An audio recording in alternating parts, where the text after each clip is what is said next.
Ya. Muy bien, entonces, les decía que vamos a dar inicio al curso de Derecho Penal 2. Mi nombre es Estuardo Gálvez, soy el profesor titular del curso. Es un honor para mí compartir con ustedes este inicio del semestre y quiero contarles que también estará con nosotros el licenciado Mario Castillo, que es un joven profesional nombrado por Junta Directiva para acompañarnos durante todo el semestre. El curso es el curso de Derecho Penal 2. Ustedes ya tienen nociones de esta ciencia porque ya estudiaron Derecho Penal 1 en su parte general. Nos corresponde ahora entonces dar inicio al estudio de esta ciencia ya en la parte especial, que son los delitos en particular. Quisiera antes de nada tener algunos acuerdos para la clase que vamos a desarrollar el día de hoy y para todo el desarrollo del semestre. Es importante decirles que habrán 2 exámenes parciales, tal y como lo establecen los reglamentos de la facultad. Un primer parcial que tendrá una ponderación de 30 puntos, un segundo parcial de 40 puntos y el examen final de 30 puntos.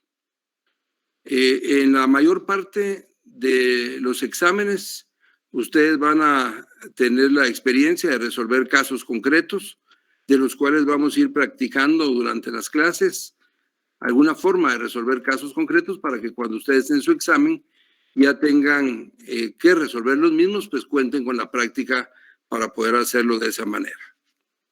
Vamos a tener el micrófono abierto, ustedes pueden hacer las preguntas que crean pertinentes, vamos a tratar de llevar un orden nada más para poder avanzar. Y creo que es importante algunas tareas que se les va a ir dejando en el transcurso del semestre para que ustedes puedan tener prácticamente ejercicios sobre la teoría que vamos a ir estudiando. De tal manera que no será lo más importante memorizar los delitos o memorizar qué pena tiene cada delito, sino lo más importante es comprender cómo funciona la ley penal, cómo funciona la parte general del Código Penal, ya en cada caso concreto en los delitos en particular. Entonces, esto es importante que ustedes lo conozcan porque de alguna manera es fundamental que en la resolución de los casos, en cada delito que veamos nosotros de ahora en adelante, ustedes puedan poner en práctica lo que estudiaron en el curso de Derecho Penal 1. De tal manera que, a diferencia de otras ramas del derecho, en donde son más independientes unas de otras, en el caso del derecho penal, la parte general está diseñada específicamente para aplicarse en la parte especial. Por lo tanto, todo lo que ustedes vieron en relación al delito, en relación a la participación, a las penas, a las medidas de seguridad, ustedes deben aplicarlo a partir de los delitos que ustedes vayan definiendo de ahora en adelante. Básicamente, jóvenes, creo que es importante que ustedes tengan un esquema de cómo está estructurada la ciencia del derecho penal, no solo en nuestro país, no solo en nuestra legislación, sino en todas las legislaciones y en la doctrina. Por eso, ustedes saben que hay una ciencia que es el derecho penal y otra que es el derecho procesal penal. El derecho procesal penal ya serán todas aquellas normas que regulan los procedimientos que llevan a cabo los tribunales, el Ministerio Público, los defensores, pues para resolver los casos concretos. Mientras que el derecho penal es toda la parte sustantiva.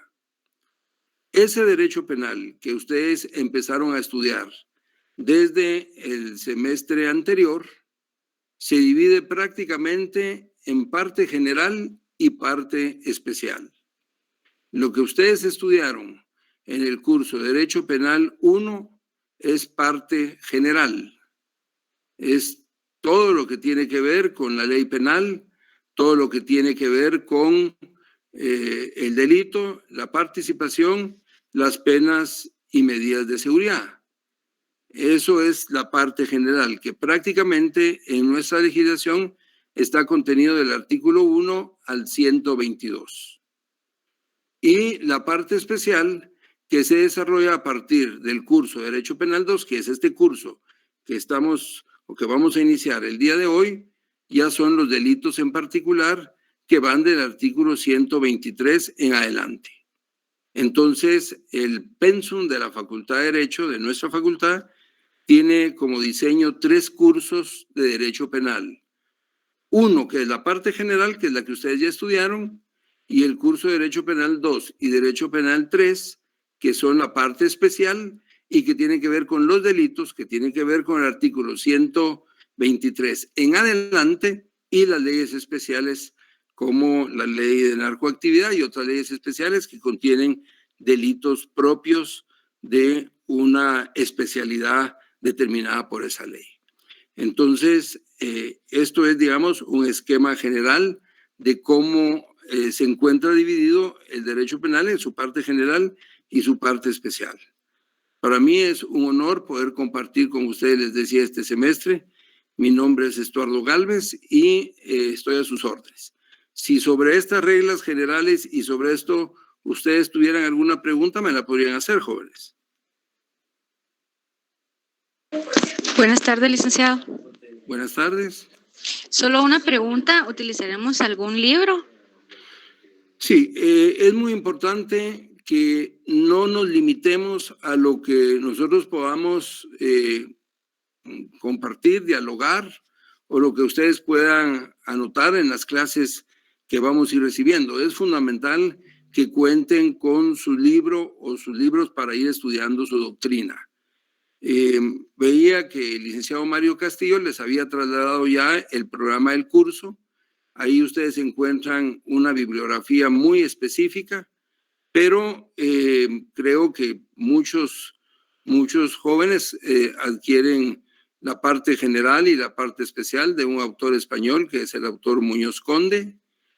Otros alumnos adquieren la obra del doctor de León Velasco y de Matabela, que son autores nacionales, y en ambos, al igual que los demás textos que aparecen en la bibliografía, ustedes van a encontrar desarrollados los puntos que vamos a ir viendo en clase. Pero sí es muy importante que tengan sus libros. No es suficiente lo que aquí vamos a conversar, es necesario que tengan sus libros para que sus dudas o las dudas que ustedes tengan al ir leyendo las planteen al recibir su clase. Entonces, sí, es muy importante que cuenten con su bibliografía. Ustedes pueden escoger cuál, pero tiene que ver con la parte especial, que es lo que vamos a estudiar ahora. Bueno, si no hay ninguna otra pregunta, entonces quisiera presentarles una diapositiva que resume lo que yo les estaba comentando hace un momento. El curso es el curso de Derecho Penal 2. Si nosotros vemos cómo está organizado el derecho penal, vamos a encontrar que el derecho penal tiene una parte general, les decía, que en el caso de la legislación guatemalteca está contenida del artículo 1 al 122. Esa es la parte general, lo que ustedes ya estudiaron. En esa parte general, ustedes van a encontrar temas vinculados con la ley penal, el delito, la participación, las penas y medidas de seguridad. Ahí no estudian delitos en particular, no estudian cuáles son los elementos de cada delito. Esa es la parte general. Ahora, lo que empezamos a ver el día de hoy y lo que ustedes tienen que estudiar durante este semestre y el próximo semestre, es decir, en el quinto semestre, es ya la parte especial, que eso sí ya son los delitos en particular. Ahí ya es distinguir entre un asesinato y un homicidio, distinguir entre un delito de abusos deshonestos y una violación, distinguir entre una estafa y un hurto, por ejemplo. Eso ya es especial porque ya son los delitos en particular. Entonces, en ese esquema ustedes pueden advertir cómo la parte general tiene que ver con lo que ya estudiaron y la parte especial es lo que empezamos a estudiar a partir del día de hoy. Conversando con el licenciado Mario Castillo, veíamos que es muy importante tomar unas tres sesiones de clase para ponernos de acuerdo en esto que ustedes tienen ahorita aquí en su pantalla. O sea, tener claro ponernos de acuerdo en qué es el delito, ponernos de acuerdo en cuáles son los requisitos para que una acción sea delito, ponernos de acuerdo en las formas en que las personas pueden participar en la comisión de los hechos delictivos, porque no es lo mismo ser autor, ser alguien que tiene el dominio del hecho para cometer un delito, ser la persona que presiona el gatillo para disparar y asesinar a otro. No es lo mismo ese nivel de participación que el que presta el arma de fuego para que el otro mate. Entonces, esas formas de participación es muy importante que las tengamos claras, y lo relativo a las penas y medidas de seguridad. Por eso conversábamos con el licenciado Castillo que era muy importante tomar unas 3 sesiones de clase para, aunque sea de manera muy resumida, ponernos de acuerdo en cada uno de esas instituciones, para que cuando entremos nosotros ya a ver cada delito en particular y a resolver casos, ustedes tengan fresco qué es lo que tienen que hacer. Porque no significa que el que ustedes hayan aprobado el curso de Derecho Penal 1 no lo vayan a aplicar ahora en el curso de Derecho Penal 2. Por el contrario, para eso es. Nosotros en un caso podemos pedirles que nos digan si una acción es delito o no. Si una acción es delito o no, o si hay legítima defensa en ese caso o no hay legítima defensa. O si el delito está consumado o si está realizado en el grado de tentativa. O si una persona es autor o es cómplice o es inductor. Entonces, ustedes tienen que resolver, en los casos que nosotros veamos durante este semestre, ustedes tienen que resolver no solo qué delito es, no solo si es un delito de hurto o un delito de robo, sino también tienen que resolver si la persona que lo cometió es autor o es cómplice, si el delito está en el grado de tentativa o está consumado, qué tipo de penas hay que asignar a ese delito. Entonces, todo lo que se estudió en Derecho Penal 1 lo deben aplicar ahora en Derecho Penal 2. Y por eso vamos a tomar esas 3 sesiones de clase, 4 sesiones de clase para definir eso y luego entrar ya en los delitos en particular. Creo que también es muy importante que definamos cada una de esas instituciones con toda precisión para que ustedes no encuentren dificultad al momento de resolver los casos. Dicho esto, entonces quisiera pedirles que veamos si la parte general, que aquí está anotado, contiene la ley penal, el delito, la participación, las penas y las medidas de seguridad. Veamos en esta otra diapositiva de qué se trata prácticamente el delito. ¿Qué tiene que ver para que constituya una acción, un hecho delictivo? ¿Qué elementos debe contener para que sea esa acción un delito? Entonces quisiera que veamos esta otra diapositiva en donde les presentamos prácticamente cuáles son los elementos del delito para poder definirlos de esa manera.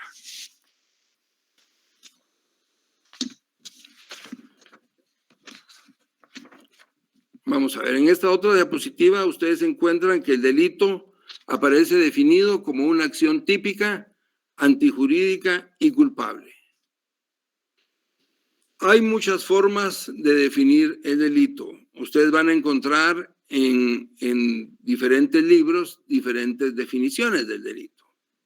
Pero la doctrina moderna considera que el delito puede definirse plenamente a través de estos elementos, señalando que el delito es una acción típica, antijurídica y culpable.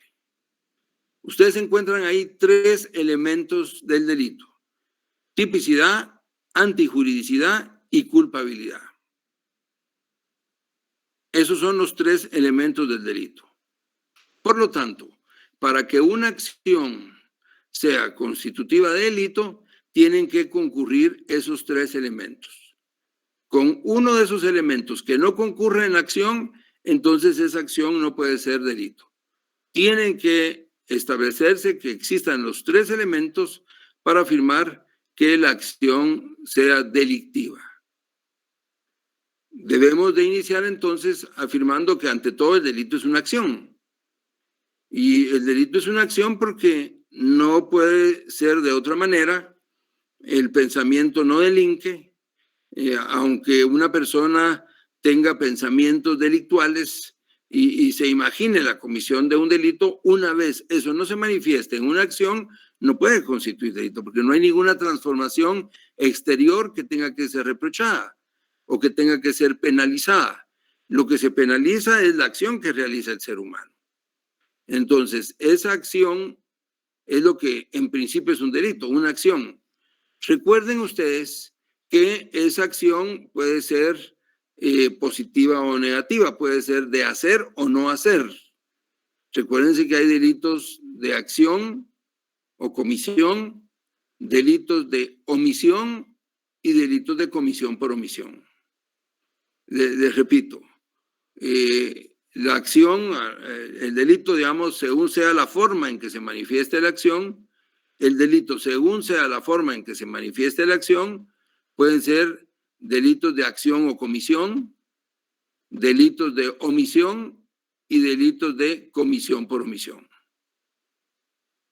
Obviamente, las formas de acción más sencillas y más claras son el delito de acción y el de omisión, porque su mismo nombre los identifica. ¿En qué se trata?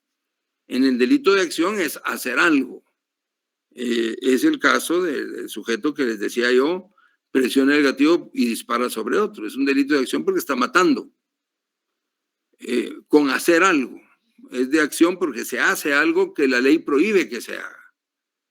A diferencia del delito de omisión, en donde en el delito de omisión el sujeto lo que hace es no seguir lo que la ley manda, que es actuar, sino lo que hace es dejar de actuar.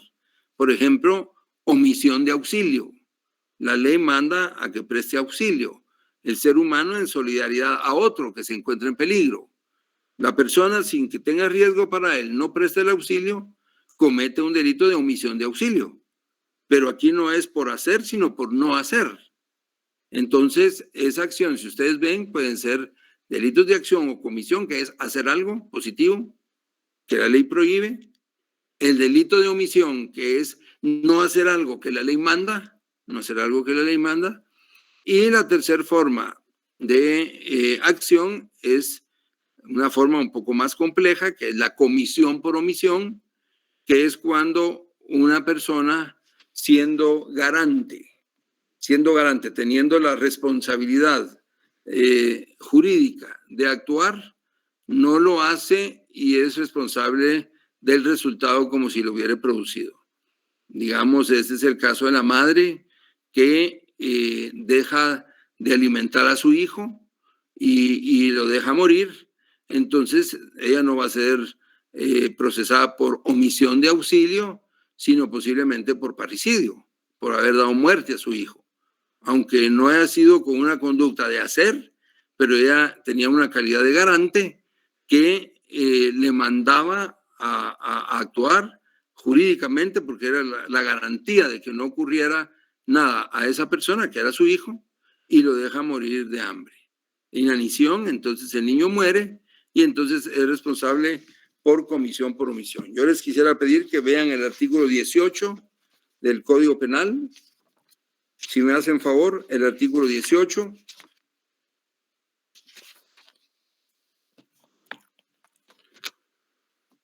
El artículo 18 establece que quien omita impedir un resultado que tiene el deber jurídico de evitar, responderá como si lo hubiera producido. Pónganle atención a ese artículo. Dice, quien omita impedir un resultado que tiene el deber jurídico de evitar, responderá como si hubiera producido ese resultado.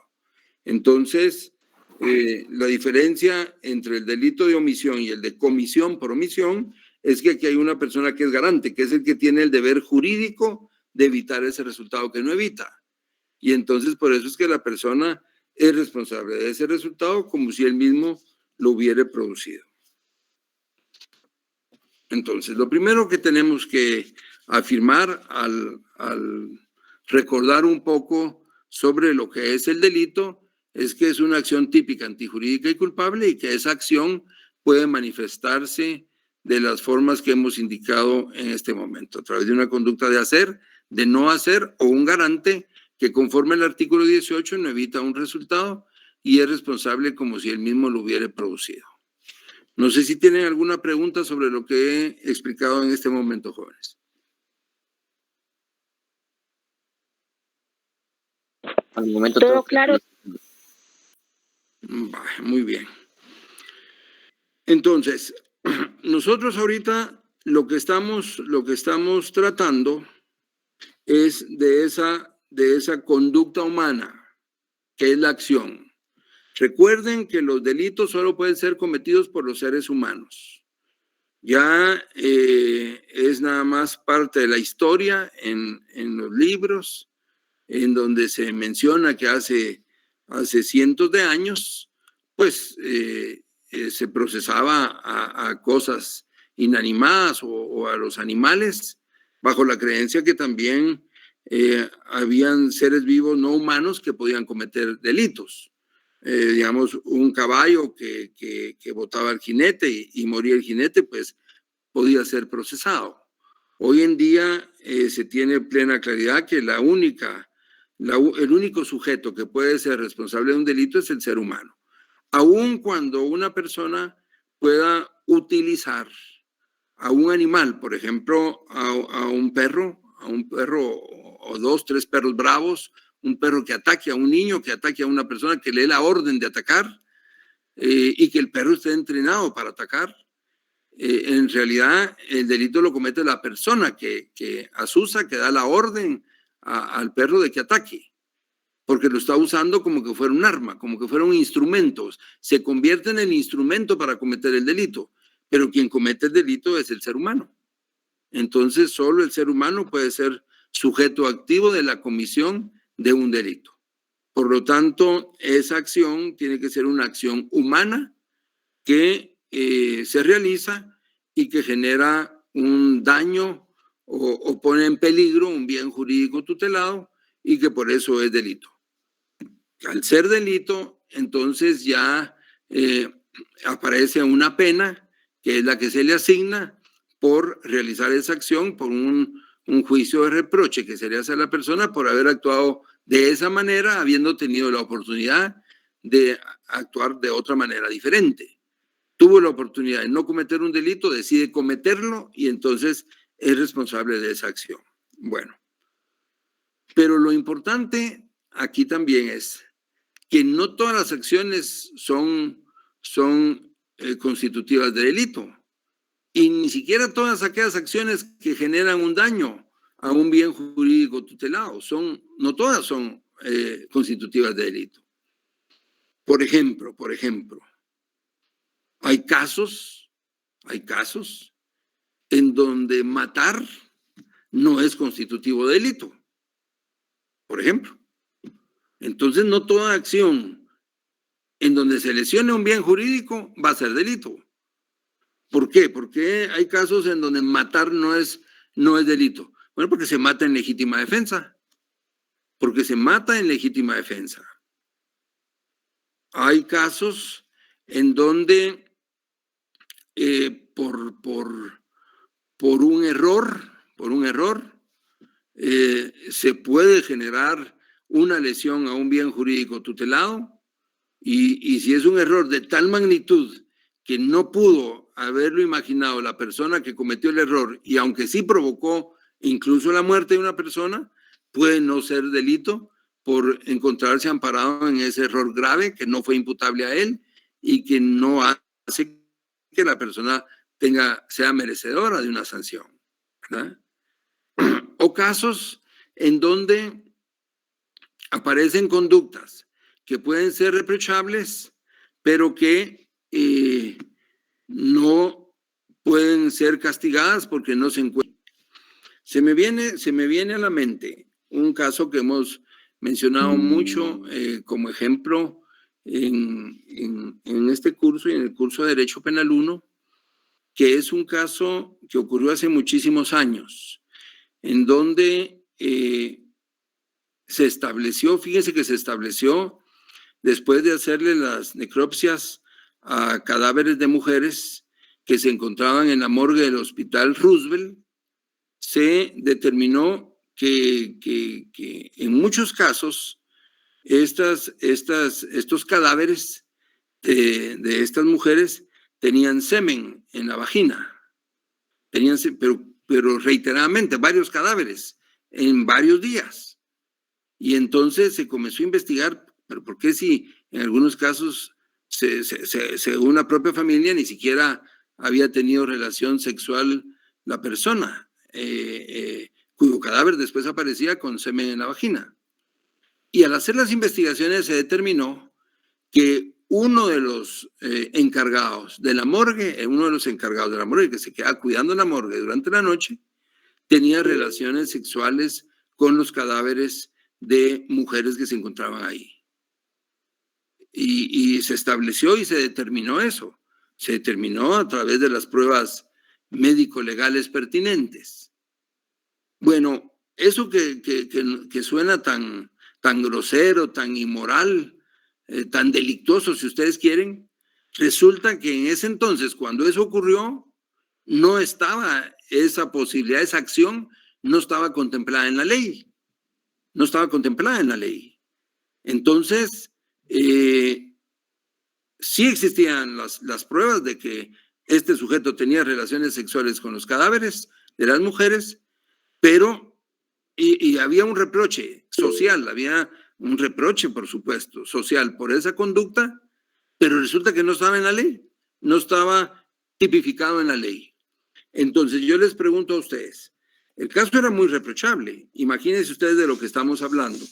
¿Se le podía castigar a ese sujeto o no se le podía castigar? No, licenciado, por el principio de legalidad. No, licenciado. Exactamente, exactamente. Porque si me hacen favor de leer el artículo número 1 del Código Penal, por favor.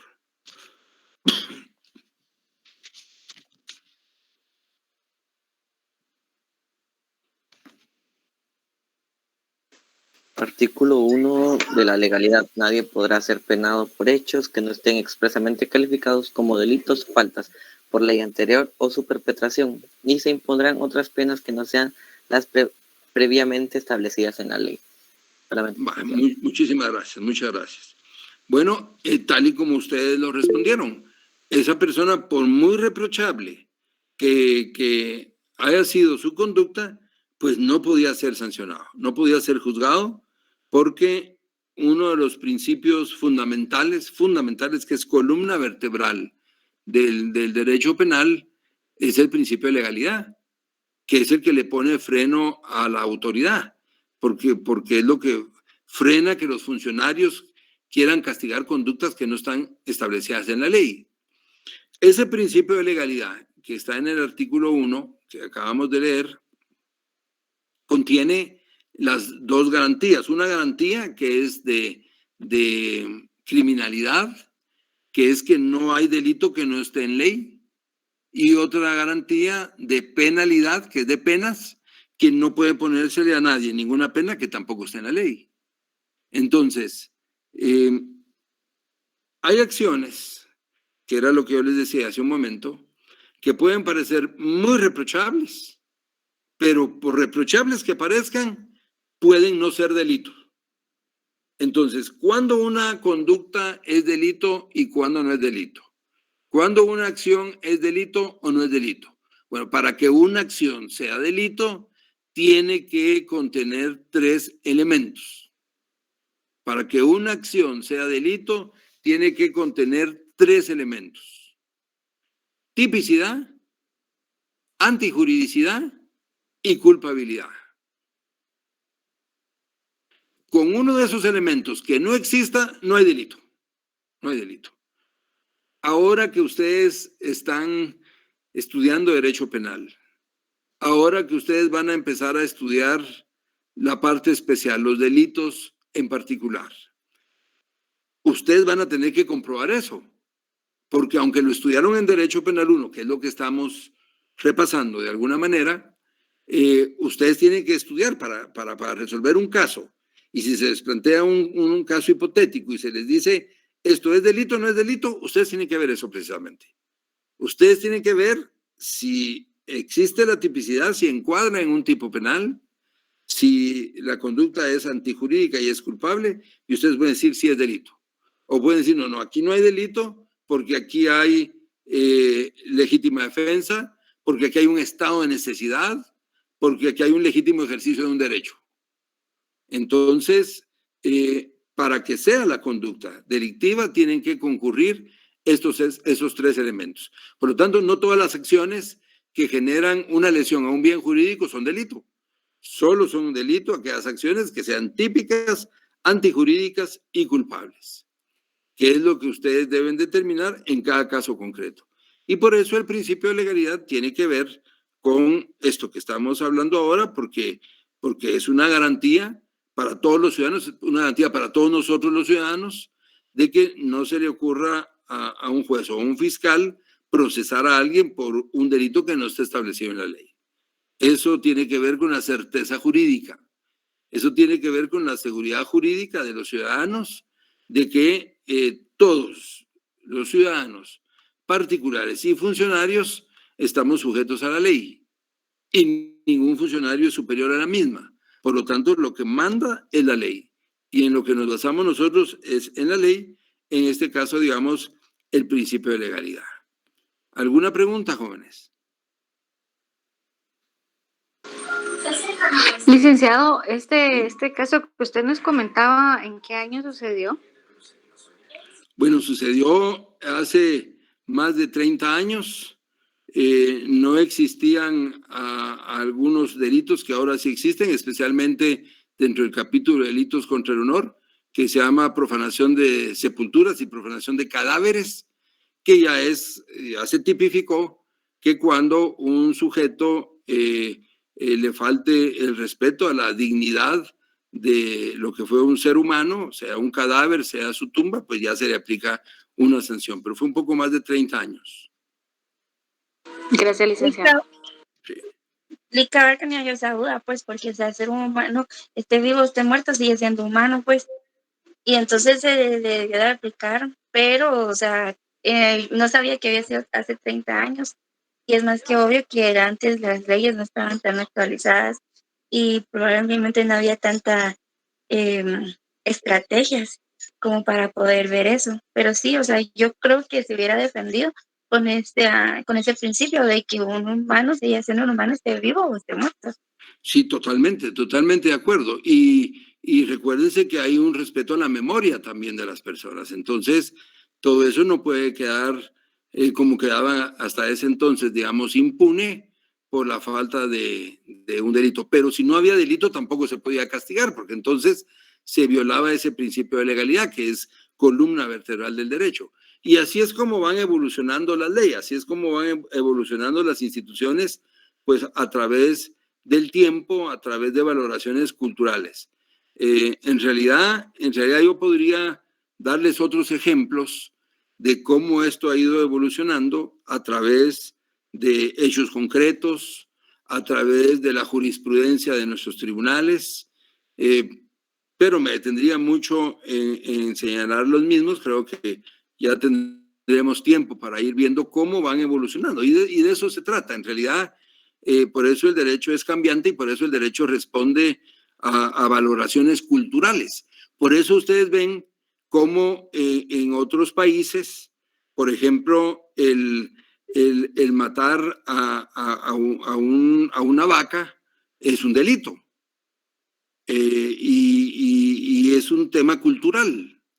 Cómo ciertos tipos de animales son también protegidos porque en esa cultura juegan un papel muy importante en sus valores. Mientras que en otras culturas eso no tiene la misma valoración. Entonces, por eso el derecho es valorativo, porque va cambiando con el tiempo. Va cambiando con el tiempo. Yo les podría mencionar nada más un caso también muy específico, que es que hace 25, 30 años también más o menos, ustedes ven todavía en algunos códigos penales que no ha sido eliminada en la impresión del código, pero ya está derogado, el delito el delito en donde un sujeto, especialmente, digamos, en este caso, la mujer le es infiel al esposo. La esposa le es infiel al esposo. En aquel entonces eso era un delito y se castigaba con penas, con sanciones, pero solo para la mujer. Pero solo para el hombre no. Entonces hubo casos en los tribunales donde estaban mujeres consignadas, mujeres procesadas por ese delito que existía únicamente para mujeres, a pesar de que la Constitución política establecía ya desde ese entonces la igualdad de sexo y la igualdad de derechos entre el hombre y la mujer dentro del matrimonio. Pero el derecho penal solo castigaba a la esposa que era infiel. Entonces, pasaron muchos años para que la Corte de Constitucionalidad declarara inconstitucional ese artículo, porque pues, evidentemente era desigual. Y entonces la Corte lo declaró inconstitucional y dejó de tener vigencia en nuestra legislación. Pero pasaron años para eso. Entonces, ustedes también pueden ver en ese otro caso la expresión de una valoración cultural machista, patriarcal, machista, en donde la Constitución política decía que todos éramos iguales, independientemente de la edad, el sexo, etcétera, pero en la práctica el Código Penal castigaba solo a las mujeres que eran infieles a sus esposos.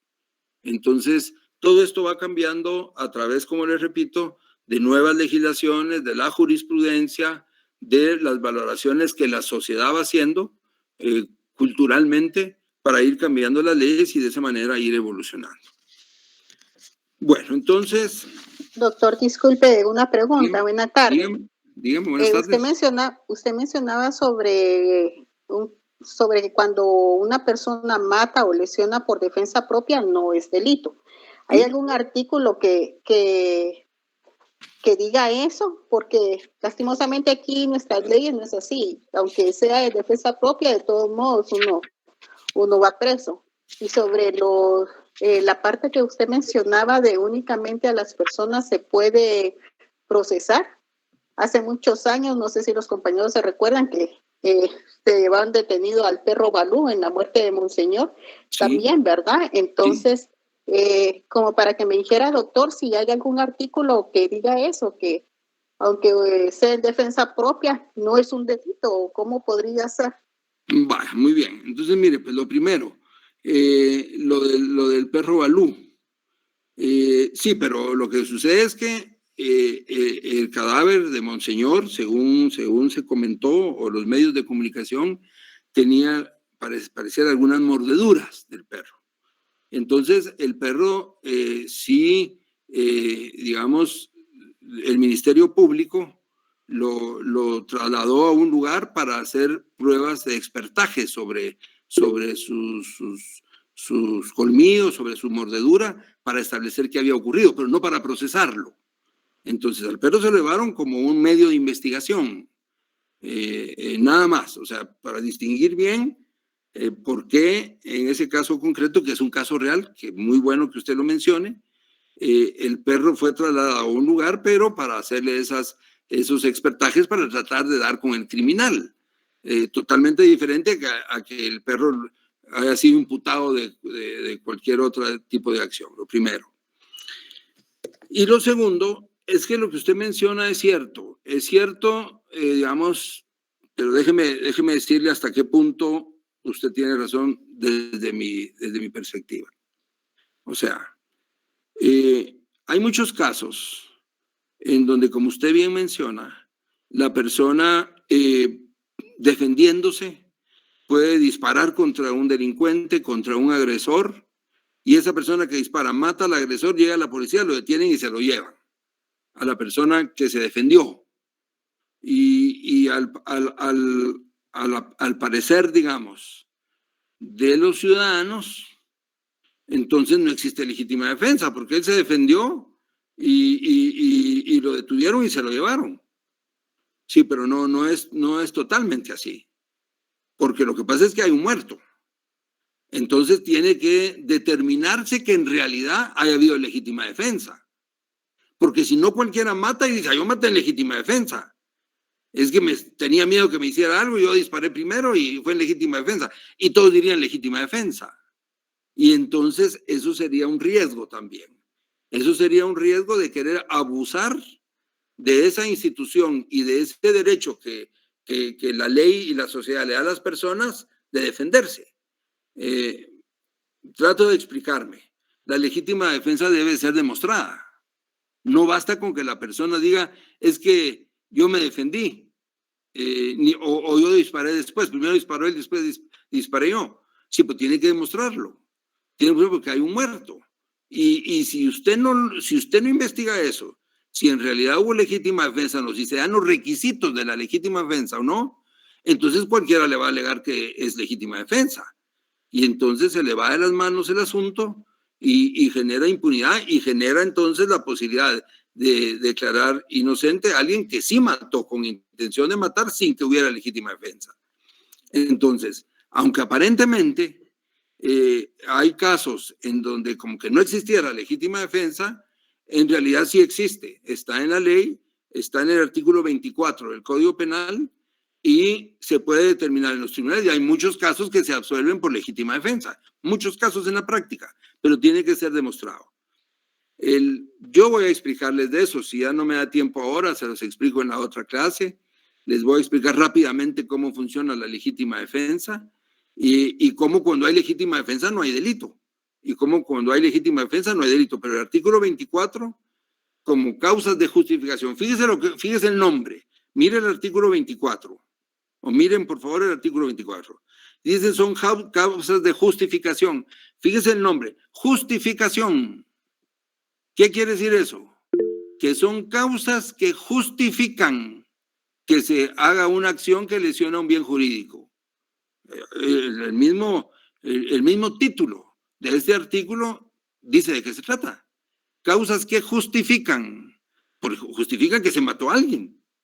O justifica que alguien que estaba siendo perseguido por una fiera que había escapado del zoológico se meta a una casa, bote la puerta de una casa y se meta para protegerse. No lo pueden procesar por allanamiento de morada, porque él estaba atravesando un peligro, había un estado de necesidad en donde él tenía que protegerse, por ejemplo. Él tenía que protegerse. Entonces, pero eso debe ser demostrado, porque si no cualquiera se mete a la casa y dice, es que iba pasando una fiera frente a la casa, yo me tuve que meter. No, todo tiene que ser demostrado. Pero por eso el artículo 24, el título del artículo 24 dice son causas de justificación, porque justifican la realización de la acción, justifican la realización de la acción. Y dice legítima defensa.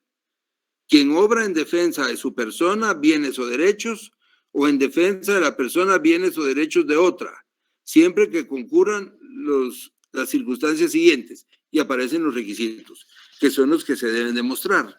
Entonces, sí existe, digamos, como causa de justificación la legítima defensa, que una vez se demuestra, entonces, pues ya no hay delito porque está demostrada que existe esa causa de justificación. Entonces, volviendo otra vez por donde íbamos, digamos, una acción debe contener 3 elementos para ser delito. Tipicidad, dígame. Solo así rapidito, porque como ya se va a desviar, ya no me va a dar la oportunidad de hacerlo. Solo para la compañera que preguntó, es el decreto número 22/2003, el que habla de todas las leyes de los perros si llegaran a morder y hay que sacrificarlos por ese acto. Correcto.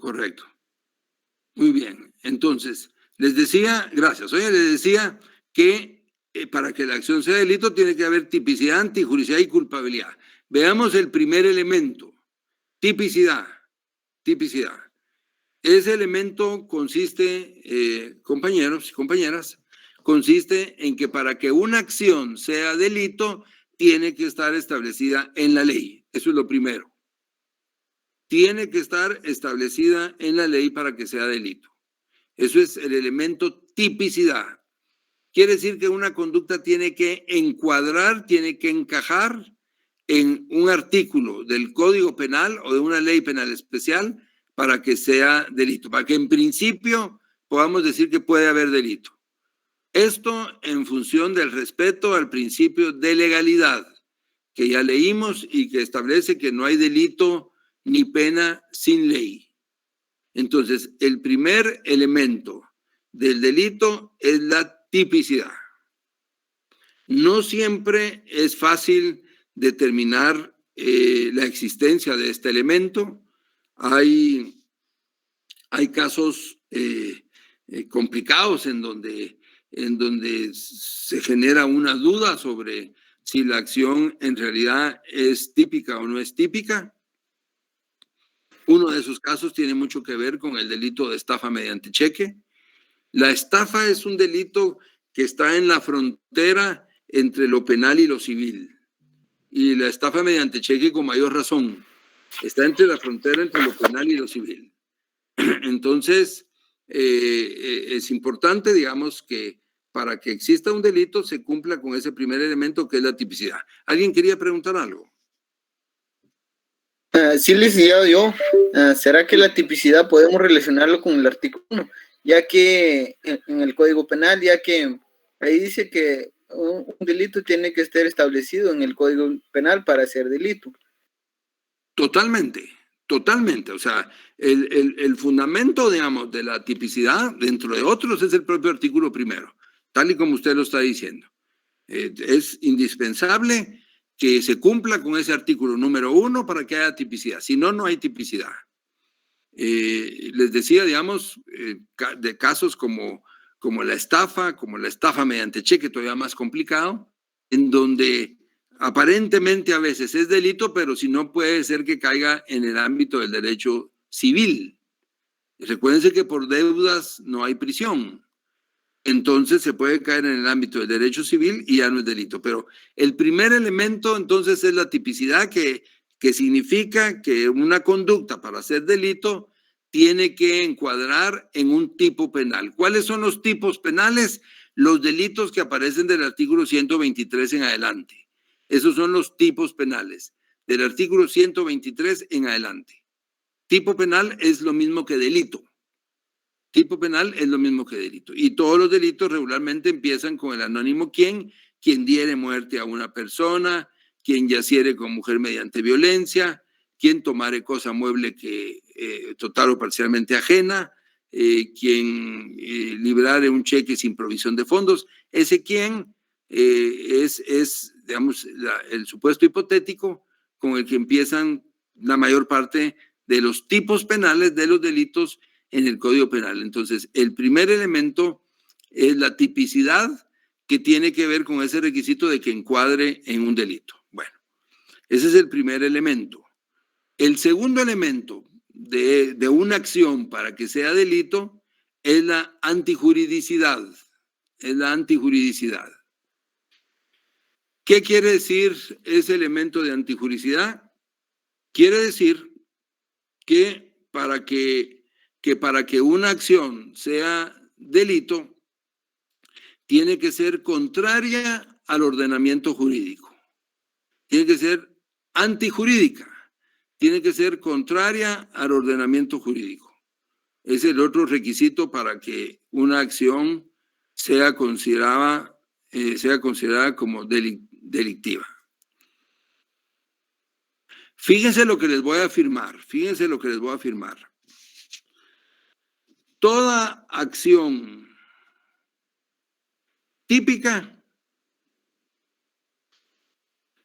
es antijurídica, salvo que la acción se encuentre amparada en una causa de justificación. Fíjense lo que les acabo de afirmar. Toda acción típica es antijurídica, salvo que se encuentre amparada en una causa de justificación. ¿En dónde aparecen en nuestra legislación las causas de justificación? ¿En qué artículo? Del artículo 24. 24, licenciado. En el artículo 24. Entonces, todas las conductas típicas van a ser antijurídicas, excepto que aparezca en esa conducta una causa de justificación de las del artículo 24. ¿Cuáles son esas causas de justificación? La legítima defensa, el estado de necesidad y el legítimo ejercicio de un derecho. Las tres que aparecen en el artículo 24 del Código Penal. Cuando una acción es típica, ya dijimos cuándo es típica, cuando una acción es típica y no aparece ninguna causa de justificación, entonces podemos afirmar que esa acción, además de ser típica, es antijurídica. Es antijurídica. Ahora yo les pregunto, si nosotros determinamos que una acción es típica y no aparece ninguna causa de justificación, por lo tanto, esa acción también es antijurídica, ¿podemos decir entonces que esa acción es delito? No, Liz, porque le falta el elemento. No, licenciado. ¿Por qué no? Faltaría ver si existe la culpabilidad. Exactamente, exactamente. Entonces, cuando nosotros determinamos que una acción que es típica no se encuentra amparada en ninguna causa de justificación, nosotros podemos decir que esa acción, además de ser típica, es antijurídica. Pero todavía no podemos afirmar que esa acción es delito, porque también tenemos que determinar que exista el elemento culpabilidad. Porque podría haber una acción típica, antijurídica, sin elemento culpabilidad. Y entonces no es delito. Y entonces no es delito porque no tiene los tres elementos. Entonces, no basta con que la acción sea típica y antijurídica para afirmar que es delito, porque además esa acción tiene que ser culpable, o tiene que haber culpabilidad. Y entonces también tiene que establecerse si existe ese elemento o no existe ese elemento. Entonces, nosotros ya sabemos qué es tipicidad. No hay delito si no está en ley. Si no está en la ley no es delito porque si no se viola el principio de legalidad. Ya sabemos que la antijuridicidad es la contradicción de esa conducta al ordenamiento jurídico y por lo tanto necesita que no exista ninguna causa de justificación, porque si existe una causa de justificación antijurídica, pero aún así estableciendo que es antijurídica, no podemos afirmar que es delito porque todavía no se ha demostrado su tercer elemento, que es la culpabilidad. ¿Estamos de acuerdo en eso? Sí. Bueno, entonces, habiendo afirmado esto, jóvenes, habiendo afirmado esto, entonces nosotros tendríamos que ver, ahora sí, digamos, que el artículo 24 regula las causas de justificación. Y podemos decir, digamos, que la antijuridicidad es la contradicción de la conducta al ordenamiento jurídico. ¿Qué quiere decir? Que cuando alguien, por ejemplo, ya vamos a ver cuáles son los requisitos de la legítima defensa, si alguien mata en legítima defensa, no está actuando contrario al ordenamiento jurídico, porque el ordenamiento jurídico regula como causa de justificación la legítima defensa. El derecho penal, afirma la doctrina, no está hecho ni para héroes ni para cobardes, sino el derecho penal está hecho para personas normales. Y lo normal es que una persona, antes de dejar que la maten, se defienda. Es la legítima defensa. De lo contrario, el derecho tendría que exigirle a la persona, mire, si a usted lo van a matar, no puede defenderse, deje que lo maten, no puede defenderse. Pero entonces le estaría pidiendo que sea un héroe o qué sé yo, porque le está pidiendo que se sacrifique y hasta ahí no llega el derecho penal. Por lo tanto, el derecho sí acepta que si el Estado, a través de sus instituciones, no puede protegerlo, si un juez no puede protegerlo, si la policía no puede protegerlo porque ocurrió la agresión en un momento determinado en donde no había posibilidad de auxilio público, Entonces, en ese caso extremo, que la persona se defienda a sí misma. Es lo menos que puede regular el ordenamiento jurídico. Que se defienda a sí misma, aunque si lo van a matar, mate para defenderse. Pero tiene que demostrarlo después, eso sí tiene que ser demostrado. No solo basta con que diga, lo hice en legítima defensa. Pero entonces el ordenamiento jurídico sí acepta que las personas puedan actuar de una manera determinada para protegerse en ausencia de la posibilidad de que lo proteja el propio Estado, de que lo proteja la policía en un momento determinado, que lo proteja el juez o el Ministerio Público, pues que la persona pueda protegerse en ese momento de manera inmediata. Bueno. Licenciado. Sí, dígame. Yo tengo una duda, licenciado. Ajá. Fíjate que yo vi un caso hace un tiempo que unas señoras estaban golpeando a un hombre.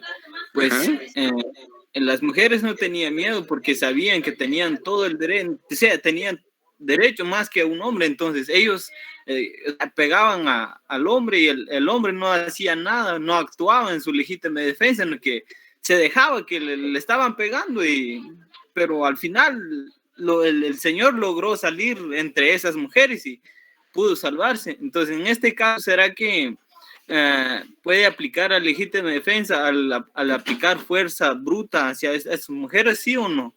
Sí puede. La persona puede defenderse. La persona tiene todo el derecho de defenderse de una agresión de la que no la puede proteger la policía en ese momento.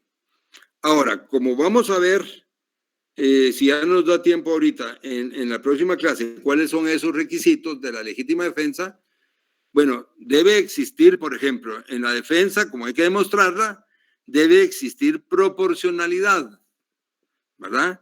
O sea, si a alguien lo empujan o a alguien viene una persona y le escupe la cara al otro, ¿eso es un delito o no es un delito?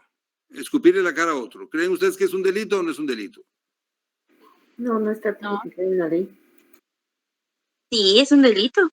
Yo diría que sí. Por falta de respeto. Muy bien. Muy bien. Sería una falta.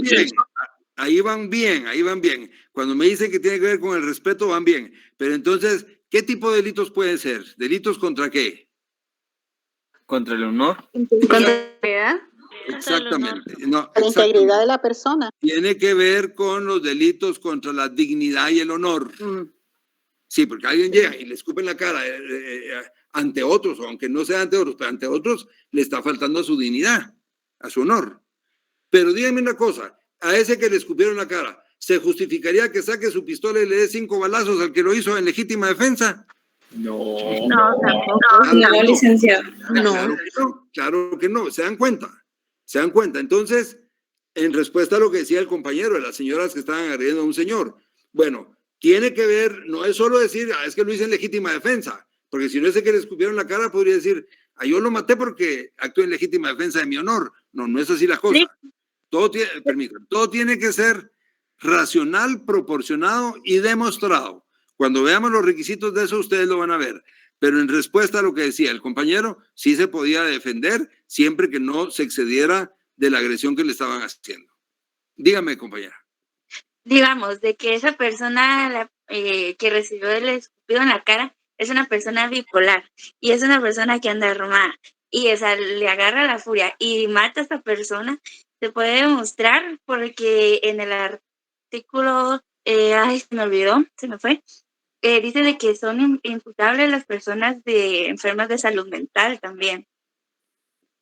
Sí, mire, eso tiene que ver con el artículo 22 y 23. Así es. Sí, que es de la imputabilidad.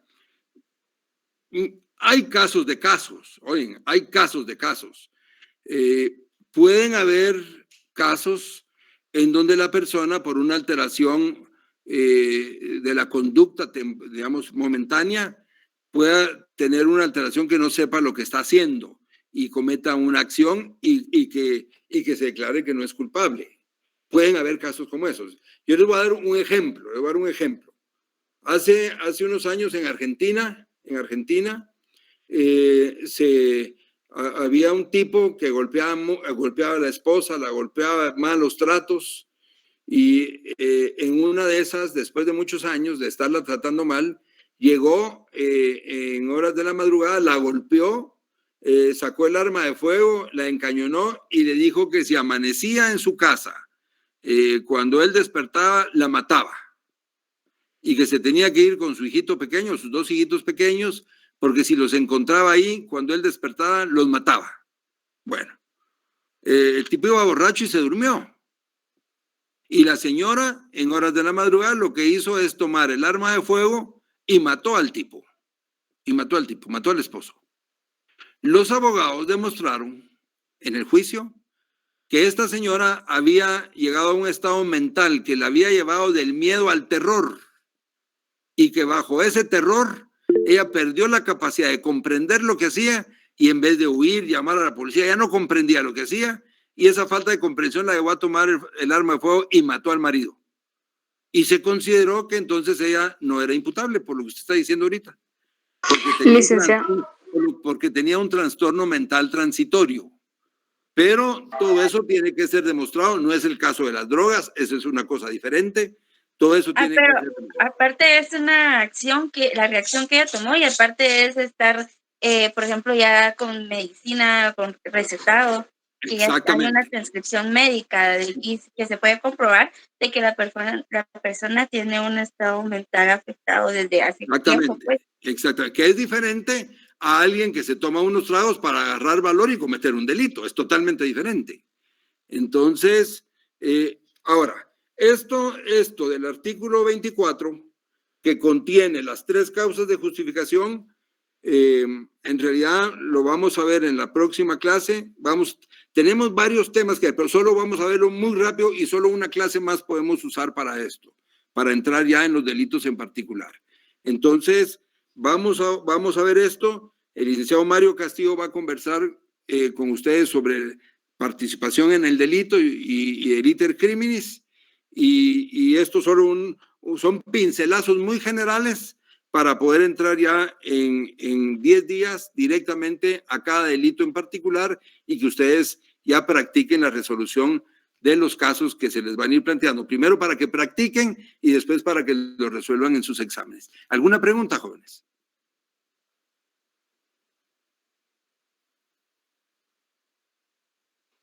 Muy bien, entonces les agradezco mucho su atención. Nos vemos en la próxima clase y que tengan una feliz tarde.